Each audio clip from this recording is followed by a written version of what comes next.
Ron Flanders. Ron Flanders. Dave Martindale. Present. Anthony. Present.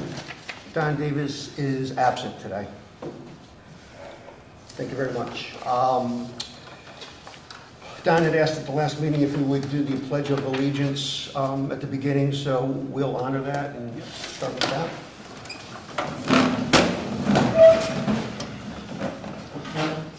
Pledge allegiance to the flag of the United States of America and to the republic for which it stands, one nation, under God, indivisible, with liberty and justice for all. Thank you.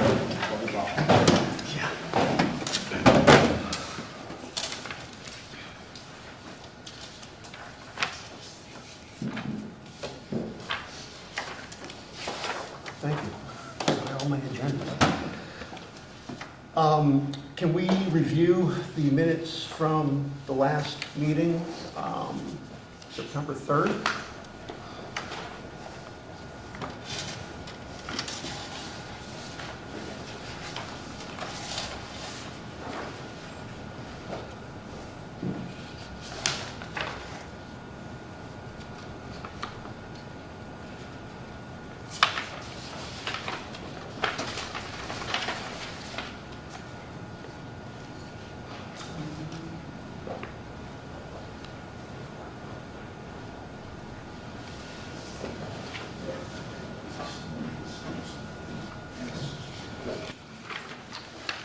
Move to accept the minutes, Mr. Chair.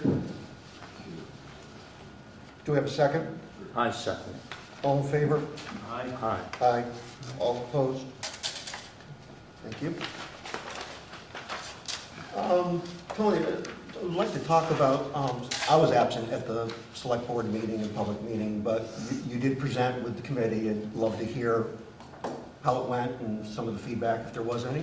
Yep, I was asked to present. I thought it went very well. Ryan was there, Dave was there, Don was there. I reviewed the packet that we had in terms of our timeline, our site evaluations, comparison with our own police force in Williamstown in terms of staffing and building space, documents indicating projects in progress or in the past in terms of costs, with overruns, what have you. And unfortunately, I did stay for the vote, but I was grateful to hear that the select board approved the $100,000, which we had recommended for feasibility, inclusive of the feasibility study, and for a grant writer, whatever balance would be remaining after feasibility. So I thought it went extremely well, but other members were here too, and I'm thankful to the select board for approving. All right, thank you, Tony. I appreciate the update.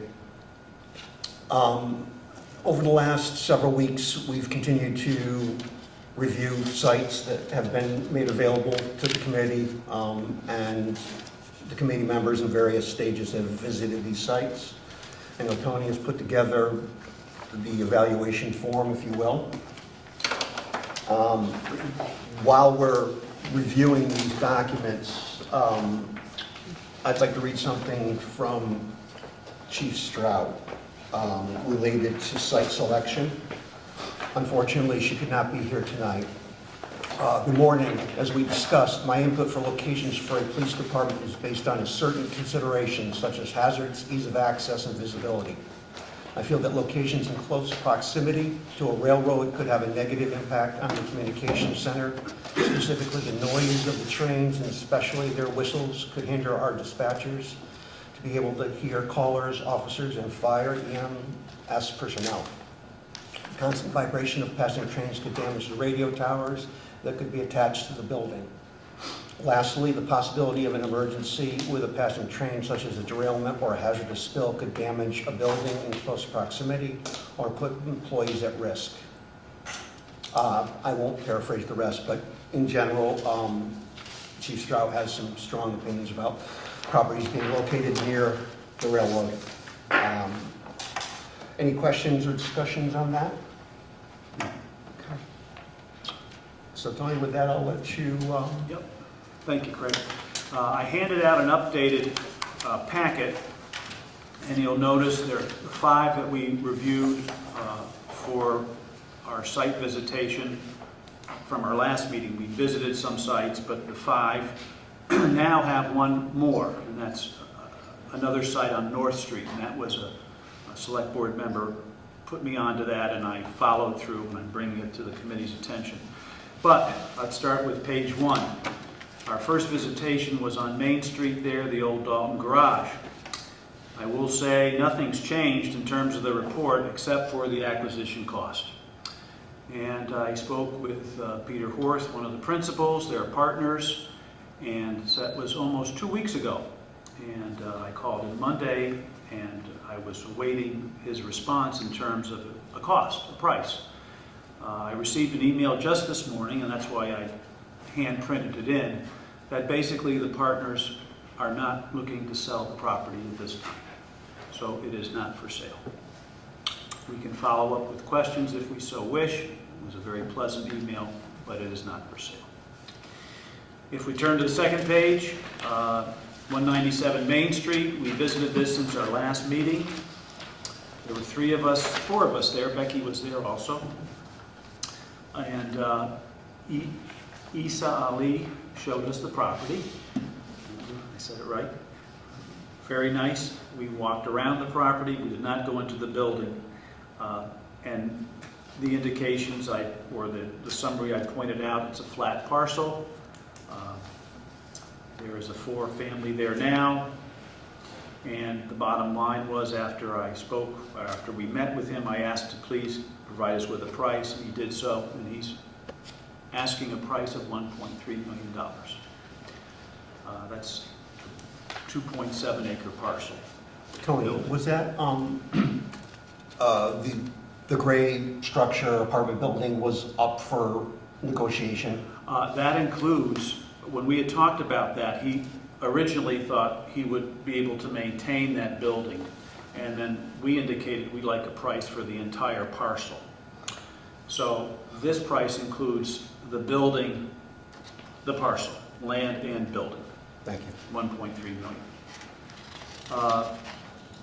Next page. This is 134, 136 East Housatonic. I think the committee, we all visited there several weeks ago. And this is Lawrence United. We had a representative from Lawrence walk us around. The parcel is owned by Mrs. Lawrence. I think it's his sister-in-law. And when I spoke, or I asked to speak with her about a price or what she'd like in terms of looking at us to use it as a police site, her son returned the call, and I spoke with him. And as I noted in the acquisition cost, the owner, that is her, agrees to lease the property. No mention of monies were made, will not offer a sale price, but is willing to entertain a sales offer. And that was the gist of our conversation. And I didn't pursue that any farther till this committee when we can speak at length. But Tony, I know in our walkthrough, it seemed that they were not looking to demolition or remove those buildings. That's still the case, where they would like them to stay? I gather that they would lease as it is. Yeah. Okay.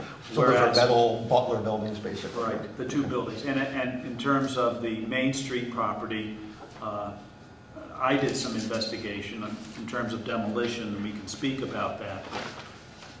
That would certainly be a consideration in terms of that final price tag before, if we went ahead. But in any event, no, those would remain. Thank you. 450 West Housatonic Street. This one we visited just last week. There were 3 of us, and this is the old Dalton Depot. And not to be dramatic, but I have to use my phone, and I'm not typically on the phone. But the Tories were there. They showed us around. These are 2 contiguous properties, and we have the maps. And when we had left, I asked them to consider both properties separately or as one. And I called them just this morning to remind them, please, we're meeting this evening. Could you tell us where you stand? And they both spoke to me on a conference call. Very pleasant, very nice people. And basically they responded that they would get back to me, and here's what they said. So good evening, good afternoon, Mr. Pagliarulo. Firstly, thank you and the board members for taking the time to meet with us the other day to discuss the possibility of the Dalton Depot being used for the future of the Dalton Police Department. We love the idea that the location could be used as a positive impact for the community and would be able to stay as a landmark for the town. Please see the options below, and I'll get to that. Number one, this would include I'm paraphrasing, a long-term lease agreement of the property that the town deems necessary for their needs at the following rates: 35 cents a square foot for the land lease rate, $10 per square foot for the property lease rates. And I haven't calculated those prices. I did on one of the properties I'll speak of shortly. As I said, I just received this just after 4 o'clock today. The second option is purchase of the property or properties at the following rates. Lot 1, this would be with the building, the old Dalton Depot, for $600,000. Owner financing would be an option. Lot 2, that's the contiguous site that's moving down towards the center of town. Lot 2 without the building is $200,000. Owner financing would be an option. And for both lots, it would be $700,000, again, with the financing option in place. So I'm saying that because I've just received that. So I thank them for getting that for this evening's meeting. Okay, moving on. Cleveland Street. We visited this, and this is the old, it's the Whiting Fuel property there on North Street heading out to town. We walked the property. Again, the description is before us. And I spoke with Mr. Whiting. Jeff Moody was kind enough to give me his number, and it's a bit convoluted, so I took the time under description rather than to put the acquisition. So let me just read the final statement there under description. The lease expires. Mr. Whiting has a lease with Dead River Energy. It expires 4/26. The owner's attempt, Mr. Whiting's attempt to communicate with the leasee, that is Dead River, have not been successful because he'd like to pursue also this notion of breaking the lease and selling the property to us. So he's continuing to try to communicate there. However, he indicated that he would be agreeable to selling at a price of approximately $350,000. So that's the property on Cleveland Road. And we all have, I know for people who don't know, we have plot plans. They're not included here other than this next property, which I'll speak to. So this property is on 339 North Street. I believe this was a site of an old garage. It's adjacent to the car wash. As I understand it, this was a property that the town once owned, sold, and it's been sold since then. It's approximately an acre, and I know the committee is just getting this today, so I want to just go through it.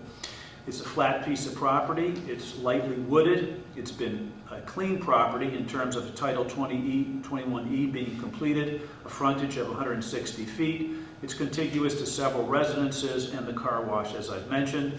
The property extends well beyond the frontage. It's almost, visibility is limited.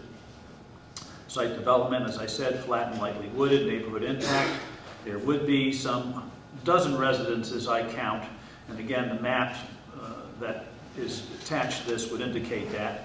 Proximity is within 1.5 miles of all government town buildings, and the parcel size and shape affords what I would consider an optimum building possibility. There's no loss in tax revenue, and that speaks to the acquisition cost, which probably caught your eye right at the get-go. This is owned by Mr. Wood, AC Wood Contracting. He is agreeable to a 99-year lease.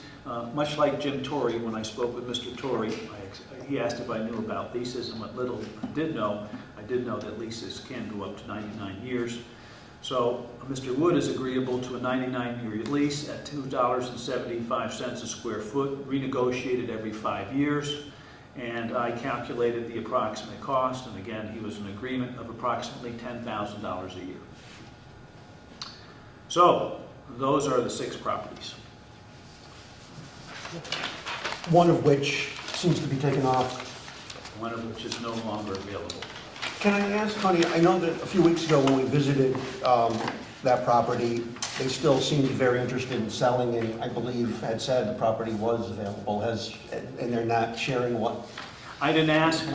I just received the email this morning. I didn't pursue it. I didn't call Peter, but the email indicated that he had spoken to the partners, and their decision was not to sell.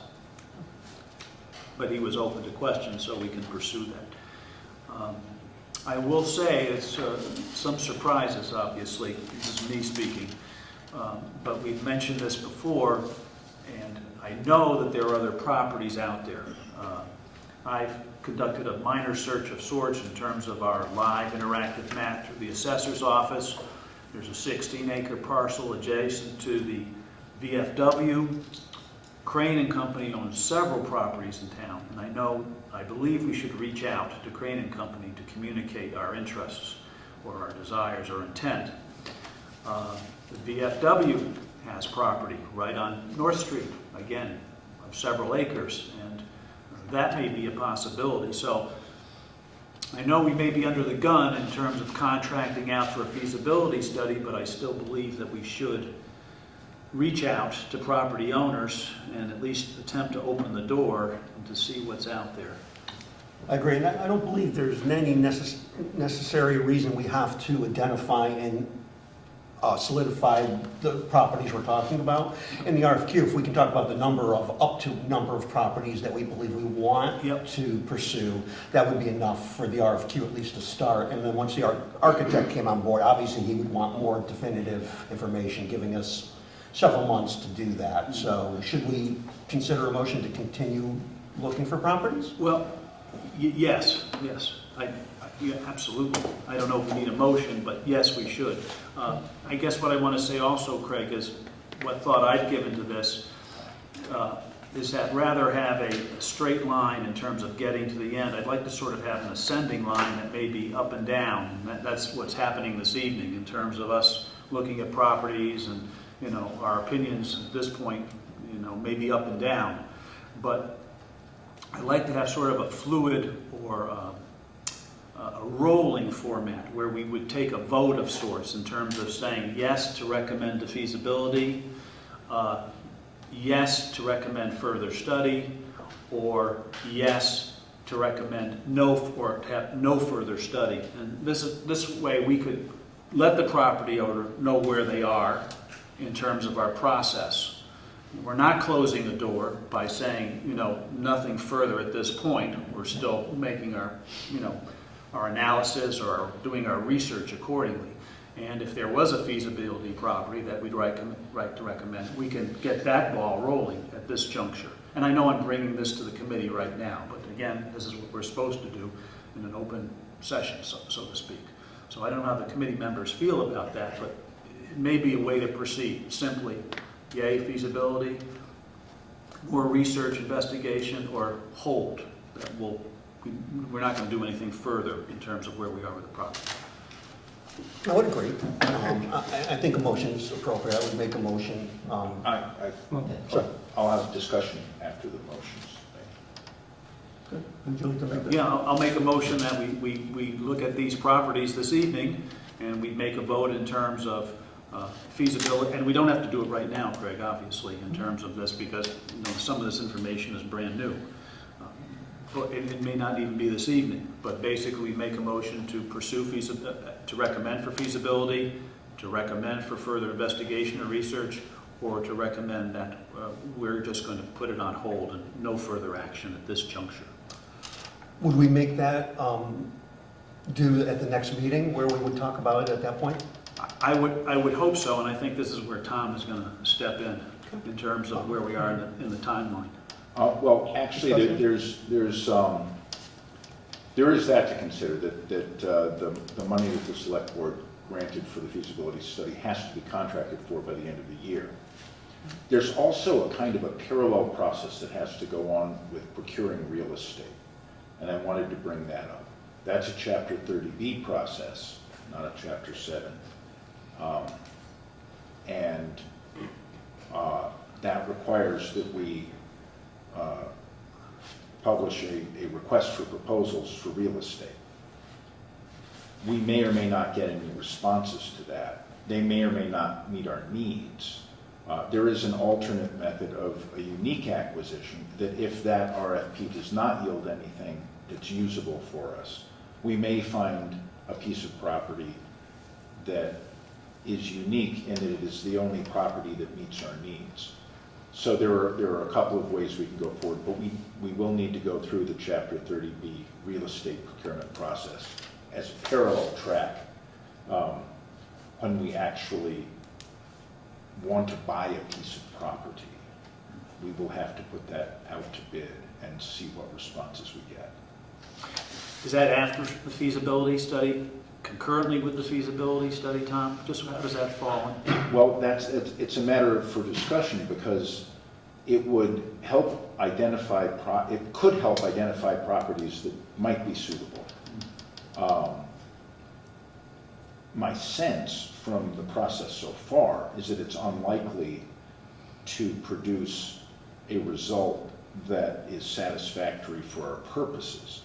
In which case, if we did find a property that were satisfactory, I could declare that a unique acquisition because the others didn't meet our needs and that property did. But that's just another consideration as we move forward, and I can talk with Craig about that as we talk about the RFP. We'll be meeting later. My question to you, Tom, I know we had just touched upon it, was the notion of having to contract out for feasibility with ARPA funds before the end of this year, not fiscal year, calendar year. Yes. So is there a hard date when you and Craig would have to meet in terms of getting that scope and sequence, getting it out to bid for a feasibility study, however many properties we would come up with? It's next on the agenda, actually. Oh, okay. So Great. I just want to make sure that evaluations and potential sites, you've gotten information out. Anything else you want to share with that? No. The only other thing I'd want to say is, as I said earlier, is if all of us can reach out and if we hear of any properties, that we reach out and call the owners and tell them what we're about and, have a site visit. And we can promulgate the request for proposals for real estate to all of the properties or some of the properties that we've looked at if we're particularly interested in them and encourage them to bid. But we do have to make it a public bidding process. And I'm assuming we can't put anything out to bid unless we have funds approved to purchase those properties, correct? Or is that something we can do in advance of having funds available? Excellent point. I think we'll have to wait.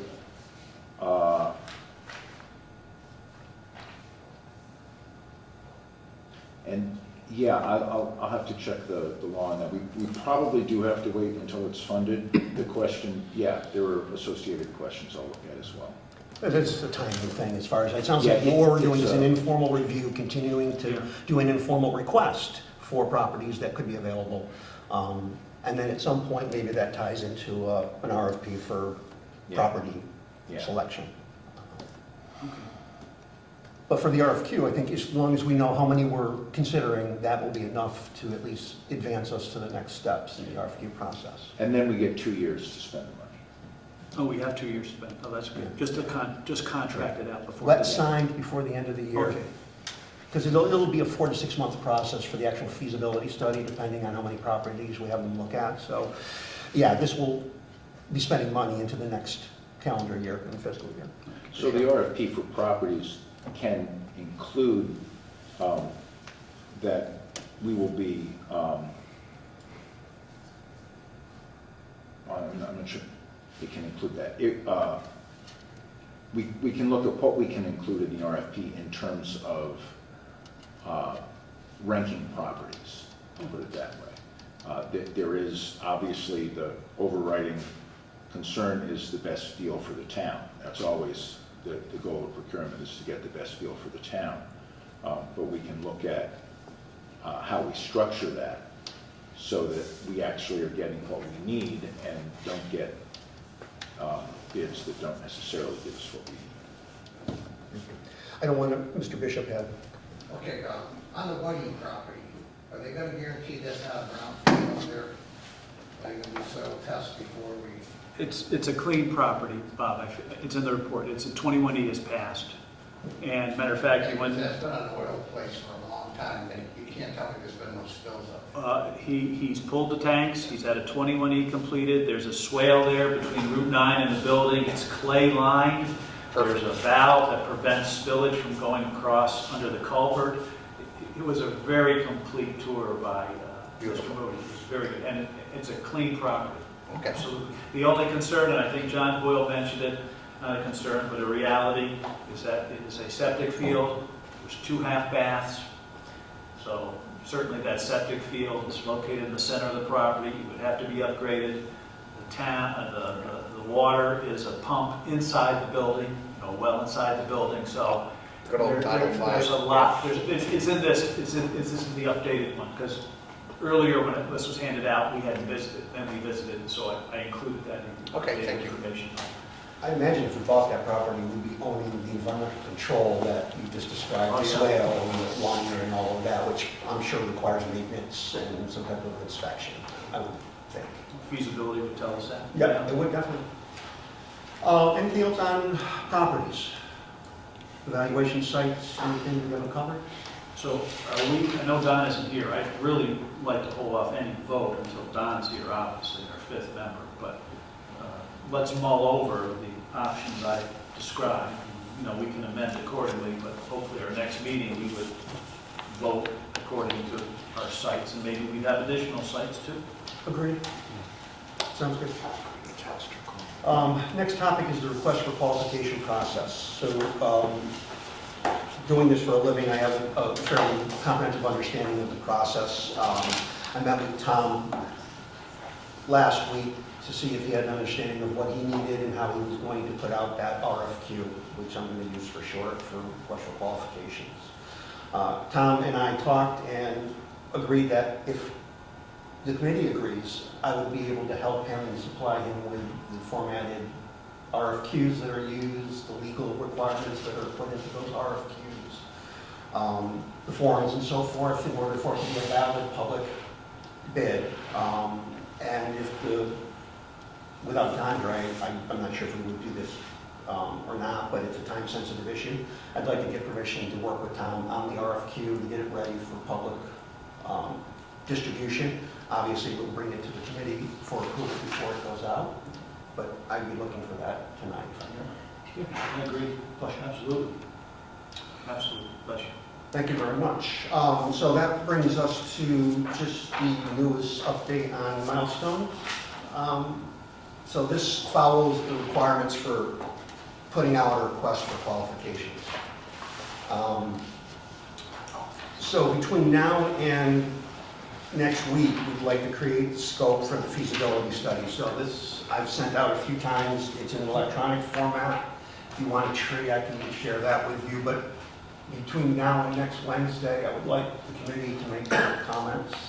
I will also get Chief Strout's and the other departments' feedback on this service to make sure we're including everything we need. But this is a pretty standard state feasibility study for a public safety building. So I would encourage everyone to look it over and make any comments, because this will be added to the feasibility study body, if you will. So once we do that and we approve it, we want to do the qualification approval probably on October 9th, giving us time to get it ready for bid. So we're looking at a committee meeting for that 9th, and if that's acceptable, that will work with the schedule. We can talk about that before we close. October 9th is the town meeting. So that's a no-no. Well, I'm not saying it's a no-no, it's just that when we can, town meeting's at 9, at 7. So if we met, We'd have a hard stop. yeah. We Okay. can meet the 9th and then go to town meeting. I'd like to consider it. Yeah, I think it's a good idea, Greg. I think the more we meet, the sooner we meet, the better. So we'd be looking for an approval of the RFQ on that date, and then starts the legal requirements. So we would be putting it out to public bid in the central registry and Combines, which is the procurement platform for purchasing in the state of Massachusetts, Commonwealth. The RFQ would go live on the 16th of October. We would be looking for responses by November 6th. This team would create an evaluation committee, which would be called the Designer Selection Committee in public procurement terms. This group would then evaluate and select whom they would like to interview, which would be done somewhere around the 20th of November. And we would be negotiating and awarding by the end of November, which would be a month ahead of the contract deadline signing. Can it be improved? Possibly, but it requires a few meetings in between. And I just don't think we have enough time in between to have a meeting every 2 weeks and still have it done. So feel free to look at this further. I'll continue to refine it and add to this as we go forward. But if just any questions or concerns, feel free to. I just have a question, Craig. When we have this feasibility or the RFP to go out to secure, firms or organizations to conduct this work for us, we'll reach out to various organizations or people that do this work and say we're submitting an RFP, look for it. That's pretty typical. There's legal requirements, so before it becomes a public notification, you can share this information with anyone, tell anyone, be looking out for Yeah. it. It's going to show up on approximately this date. Once it hits the street, it's in the paper and in these different procurement sites. You cannot share information. It has to be found. So I'm asking, not my field of expertise, but would you reach out, to people and say, hey, we're developing an RFP, look for it, etc. Excellent. So, and that would encourage anyone on the committee who knows of anyone who does this, who knows of anyone who would do this, reach out, share it with them, see if they're interested. Timings are always a challenge. A lot of feasibility studies are coming out right now, and a lot of architects are busy with those feasibility studies. So we hope for a bigger and better response. Yeah. Yeah. The more competition, the better. Any questions on the RFQ process? One thing I should mention is we will add to this RFQ the ability for this committee to assign the architect who has been awarded the feasibility study the entire design package, if you will. So it allows us, if we like the feasibility study, we like the architect, not to have to go back out to bid for the full design package, which takes time, money, and isn't necessary unless we feel it's necessary. So something to consider as we move forward. But we will add that into the qualification process, so it's an option if we choose to do that. I went over the schedule. Any questions on schedule or the qualification process, timing? Do you have any concerns about how aggressive that schedule is? It's aggressive. Giving a month is a decent amount of time between the big going live and architects submitting. My time and Tom's time, really, it comes down to can Tom and I put it together in the time frame we need to. And both of us have discussed it. We are planning on meeting next Wednesday. I believe I'll have a final draft that I'll send out by then. So I think it's doable, but it is aggressive. If we have to push these dates, there's nothing that says we can't move a week. So my concern is making sure that we get enough quality responses on the request. And if my concern being that we've got a deadline at the end of the year, and if we don't get enough responses to properly vet them, I guess, against each other to understand pros and cons of all of them, that we may want to potentially extend the bid proposal. There's no reason it can't be 45 days. Tom had suggested 2 weeks. I thought that was short, so I went with a month, but 45 days, we can certainly add that to it. It's not we're not in a critical path bumping point. It's not like we're at the middle of December now, so absolutely. So all right, we'll put that in there as well. Thank you. Grant writer, this is not a discussion that will end tonight, but we did talk about potentially hiring a grant writer to help with this process. However, honestly, this goes way beyond my knowledge. I have no idea where to find a specialty grant writer. The towns I've talked to, a lot of times they'll do it themselves. They'll stitch together a group of people, a committee, and they'll then go after grants. Others will hire people to do grants. Can I find a grant writer that does just public safety grant writing? Not not that I've been able to find. So there'll have to be an ongoing discussion about what we're looking for in that grant writer, and if we can maybe get that service in-house or from town. I would think that the grant writing, securing a grant writer would follow parallel with securing an organization to conduct feasibility. There has to be an RFP, scope of work of some sort, and I'm not familiar with that either. But to my understanding, the town administrator for Peru has written grants, quite a few grants. And I'm certain there's other people who may be able to reach out to see what their knowledge is. But again, I have no idea how much it would cost or what an RFP would look like. The individual that I spoke with, who was referred to me from the executive director of Habitat for Humanity, this person has written 6 or 7 major grants for them, and also has written grants for legal advocacy programs in New York State, and is a lawyer. Seems to be very legal savvy, at least knowing police, probation. She was a probation officer, so I thought it might be worth having her come in and explain her services. We're not soliciting her proposal at this point, but just hearing what she has to say and what services she might be able to offer or help with. Because the feasibility study, the feasibility study and the grant writing may come hand in hand, because there are some grants that are available that are for planning, but a lot of the grants that are available for these programs use the word shovel ready, meaning you have to be ready to, you have to be funded in far enough in your design that you could be able to start construction relatively soon. So some of the grants that we'll have to apply for may not happen until we're into the planning stage, have hired an architect, and have more understanding of the whole project. But a grant writer early could help us identify, in a very limited scope, what grants are available for these programs and tell us when we would need to apply for them. And that was a service she was willing to offer as a interim to a full-blown grant writing service. So I think this takes longer discussions, and I think it's just something that will continue. I just want to touch base on the grants.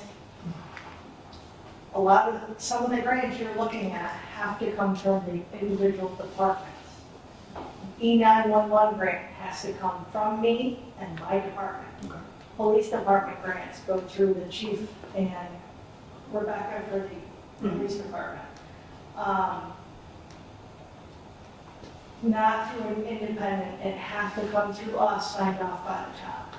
There may be other grants though beyond the But specialty I'm just ones. letting you know that, we do grants every year for our department. And we would have to do, the grants that go to our department, we have to sign off and conduct. So I'd ask Becky, Gabby, and Becky, are you aware of grants in terms of police station building, construction? For communication centers, absolutely. Okay, so you would look at The your state purview? 911 department has a development grant that just for that purposes, for Great. maintaining and rebuilding communication centers. Great. So, Becky shared with me tonight that there's a grant available for shelter, for animal shelter. So if we decided to add a shelter component to the police station, there may be funds there as well. So I think, you have specialty grants that you will have to write. Then there'll be the plethora of other grants, USDA grants. I know Chief Strout has spoken with them, and there is a grant that we can apply for. Or they also do loans with an extremely low interest rate, which more towns go for because it's better than the grant. So that's an option in the future, and that funding doesn't come available until spring. So does it make sense to invite this person, have a more detailed discussion about what you guys would do, what she might do, so we can understand what we're asking for? Because I don't really know what we're asking for. the more information we have, the better. I have no problem if someone came in here and described what they do and how that may segue into what we want to do. It's beyond my expertise. I want to learn. But if you have that information, that's helpful. That's great. All information is good from all sides, but part of the thing you have to look at is With a lot of these grants, state grants, like the development grant, you can't just say, hey, we would like to have $3 million toward the purchase of this building or the building of this building. We have to submit to them. A lot of these grants you can't submit until the town has said, okay, we have approved $4 million for the building of this building. It's already voted, it's already in the pipeline. And then you take all the plans, specific, they are very specific on what they want, right down to furniture, everything in that building. You submit it to them, and then they say, okay, we will give you X amount toward this. But they want all your plans up front. I just did this with them, we updated our dispatch consoles. And it wasn't, hey, we'd like to do this, what could you give us? This is the quote. We're gonna have to do this. We're already paying for this.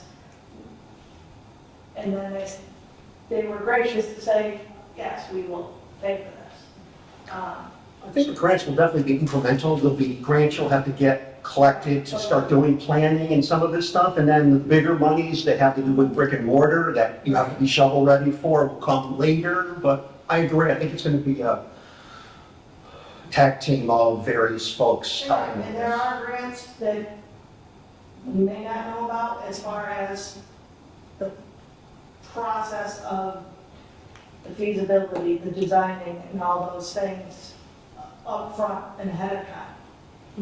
So these grants, Gabby, what you're saying is once we've committed to a plan, an architectural plan and Some design, grants can't be applied for until there's a commitment. until then. And so my next question would be, is there an idea in the vicinity? And regionalization is always talked about, regionalized with Windsor and Hinsdale. Can someone give us some insight that, gee, if we have all our ducks in order and we're looking to apply for these grants, just what neighborhood of, what's the neighborhood of funds? Right. Is that something? We can look into that. Okay. The other thing is, I think the town manager forgets sometimes that we are a regional dispatch center, and we do have a contract with the town of Hinsdale and the town of Windsor, and in their contract, it says that they may be responsible for portions of capital projects for the communications center. At some point, the town manager may want to speak to these towns and discuss that, hey, you're rebuilding, we may ask you to come forward with some funding as well. Just so, go ahead. Yeah, so understanding that there's a plethora of grants out there, it would be good if we could have some sort of information from you that would help with the decision process. So, as Craig mentioned, that if we added an animal shelter to this building, we would then be eligible for this grant. Maybe if there's other add-ons to the building, we would be eligible for other grants. If we could perhaps see some of that, and maybe it would help steer some of the discussions that we might be having with the different, I'll say companies that are trying to this building for us.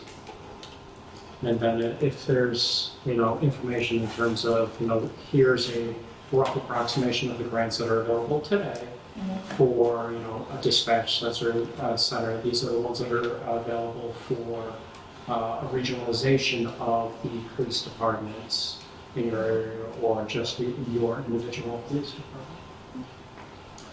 I don't want to speak out of turn, but last week I did meet with Chief Stroud. I know she can't be here, and I said, would she mind if I spoke, not to particulars, but in general. And basically, she's also looking at the notion of Dalton assisting, I'm going to say, another community, or filling in for another community. And that would also help us in terms of regionalization. The state talks about it all the time, how they want us to regionalize. And the other matter combined with this, whole bigger picture, is that Leah Davis came and spoke the other night, and she's running for our state rep. And when I asked her about, Dalton's situation, we're looking at a police station, maybe fire, how would you assist us towards that end? And she said she had some experience in terms of looking for earmarks at the federal level. And I know I was going to bring this up, but it's all about the money here, that somehow we reach out to our states, our Congressman Deal or state senator, our federal senators. What used to be called pork belly maybe is really an earmark that could be allotted for a building. So that's an avenue, I think, for further discussion to review. Senator Mark, I think, would be helpful here too. I'm certain we're going to talk to those people. I mean, Leah Davis would be new to that, but she did mention the notion of an earmark. And that might be something to help us in terms of, putting together a picture of possible reimbursement. So we'll continue this conversation until the next meeting. I just want to confirm, do we want to bring that grant writer in, or do we want to continue the discussion in-house? I'd like to bring a grant writer in just to pick her brain, his brain. I want to learn and do some research and come up with questions. Well, I'll invite her to the next meeting if she's available. This Lisa? Lisa, Yes. And if she could come with examples of grants she's written or, success stories, that'd be great. or just a whole list of grants that are available when they're due. That's great. That's what I was hoping for. Anything else on grant writing? Any items we haven't discussed yet? Dave, you had a few items that you wanted to discuss when they crossed over in our... We covered the railroad issue. So my question is, the properties that are next to the railroad, do we no longer consider them based on Chief Strout's email, and pretty much they're against us siting near the railroad? So do we just abandon those properties? Or let's say that one of those properties is an excellent property, how do we get around the dispatchers and the chiefs not wanting us to be there? Can I- Can I make Please. a comment on that? There's hazards to being so close to the railroad tracks.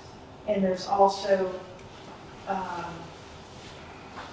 there are other things to consider, like a radio antenna. If you have a radio antenna and you have a mountain and you're right here, your signal's gonna go over, so the cost may go up because your antennas have to go up. Whereas if you're away from that, because that's a very steep mountain up there. I think as you look at properties and you decide how many you want to put forward to your feasibility study, I think that is when you should decide if you want to put the railroad tracks toward the feasibility study. Because if you don't have other properties, you may want to put them in your feasibility studies, because your feasibility studies may prove us wrong, may not prove, may say they're absolutely correct, there's too many hazards between an up cost, maybe in insurance or building prices because of those hazards or mountainsides. We may be right. I wouldn't. Do I want to be right next to the railroad track? No. Does the chief want to be right next to the railroad track? No, because of hazards that it's also a major rail line for gas tankers that goes through New England. That's one of the reasons why we have, and we do incident command classes in the county and stuff. They always use that railroad track in Dalton for a tanker roll. They do, and we just had one last year with a gas spill on this track that started actually in Hinsdale and came through Dalton. But if you come up with more options, I would put those toward the bottom of the list. But I wouldn't negate them without a professional looking at that. Can I just say, Gabby, I understand, I respect what you're saying, and I understand it. Just a case in point, we went to see the two properties, and on Housatonic Street, one, the buildings, the property was right there on the track. There's an easement. Right. And on the old Dalton Depot, the building is right on the track. I mean, you could, a long distance jump you'd be on. However, I do want to point out, and if you look at the packet earlier, there are two contiguous properties, and Dave and I walked after our visit the length. And from the building itself, there's 200-foot frontage, and then an additional to the second property, contiguous to the Dalton Depot, frontage of close to 800 feet. That property widens out at the bottom, and the track, if you go to that, That's the other way. goes the other way. Yeah, the road goes to the, as you're standing at the depot, the road goes to the right towards the Right. power switch. The train has a long curve, so it actually turns into a bell as we get closer to the power. So you're 300 feet away from the tracks at the farthest Right. point. And you have to understand that is a sloping piece of property. So I just ask to keep an open mind that, Right, and that's why I'm saying, Right. I think you've discussed how, some properties are no longer available or may not work. I wouldn't vote them off the table this evening until you guys have decided what to put forward for your feasibility studies. I think we had the effort to rank all the properties, understand Chief Strout's concerns about being so close to the railroads.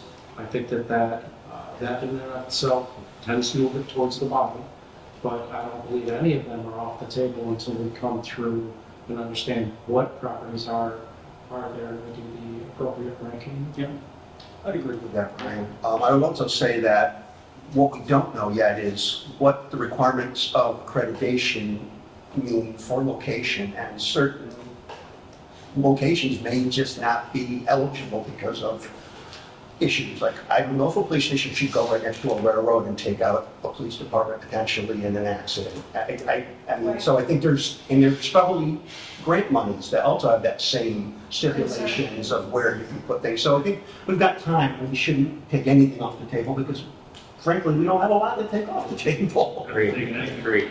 Yeah. I would say Put on your we list. need to put more on the table. We don't really want to narrow the list. No, I don't think we want to have 20 in the feasibility study, but, we come up with a number we feel is appropriate. I think our action is to rank them and then allow that to feed into the feasibility study. Great. Thanks for sharing that. That's insight from communications. That's good to know. Start with grants. Any other items that you want to bring up? Yes. I'd like to know more about Walker Brook and its impact on this site. I continually hear that we can't build here on the old Dalton High School because of Walker Brook, and this is a floodplain. How did this building get built?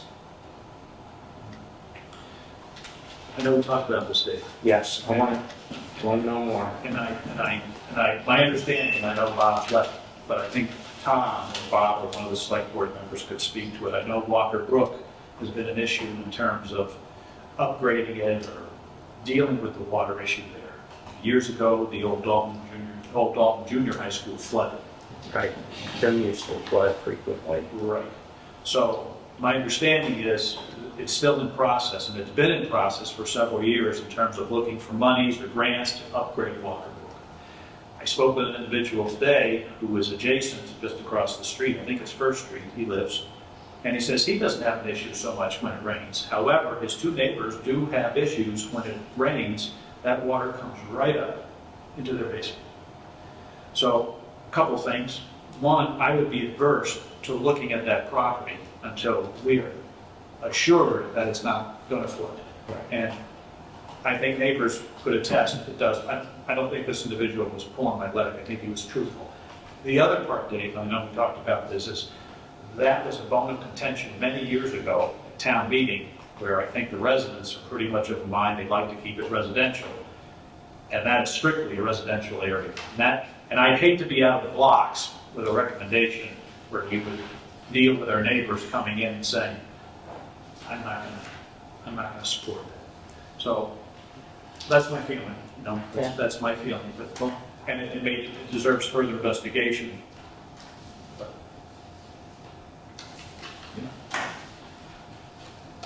Anything else? October 9th for our next meeting at 5 p.m. If that works for everyone, we can squeeze in before town meeting At 5. at 5. Okay. We'll just do a hard stop at 6:30. Yeah, Makes sense. that's good. Don will be here too, hopefully. so- Yeah, sure. I'll check and see where it is. I don't know, just doing that. Great. A motion to adjourn? Second. Okay. All in favor? Aye. Thank you.